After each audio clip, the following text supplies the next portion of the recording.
was reading my Wicca or a year and a day, and it said they suggest not to start between October 31st and February 2nd. I was just wondering why. Okay. Normally, a lot of people consider this the dead time of the year, but in old world belief systems, it's also the darkness where everything begins. So our new year is Samhain, or Halloween, October 31st. And so this dark time is when you plant the seeds of growth. So in my way of thinking, although it is preferable following the book and the way the book is laid out, you hit your Sabbats in sort of close to the right time. But in my way of thinking, if you start on our new year in the dark, you're planting the seeds of all the things you're going to learn for that year and a day.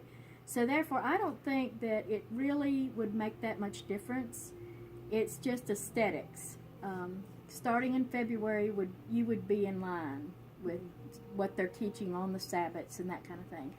But you can definitely, like say right now we've got Imbolc coming up. So when you're in your book and you're reading along, you can go ahead and study the part on Imbolc. And you'll be kind of stepping in and out of the train of how things are put in there, but you're still going to learn them. And you can still continue on with everything else, all the meditations and learning about all the Sabbats. And then as we hit Sabbats, you can go ahead and touch on those. So I think it's perfectly fine to start in the dark time. Okay. And plant our seeds of knowledge and start things growing. In fact, I actually think it's kind of like starting on the waxing moon when you when things are picking up and growing. So I think it's perfectly fine.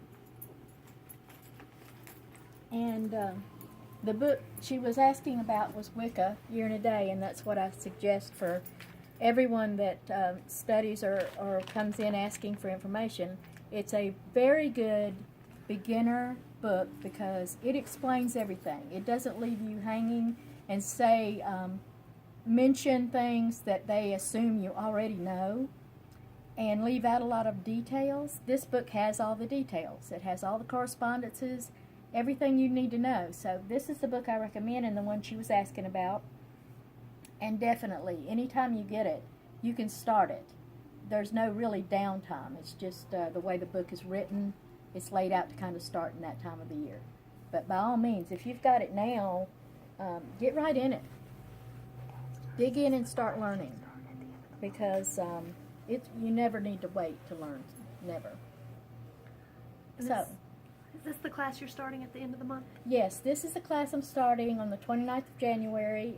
That's a Sunday, and it'll be 2 o'clock in the afternoon. And I will be going by this book. So if you have one, you can bring it with you to class and kind of follow along. Well, I guess that's all I have to say today. So, blessed be. See ya.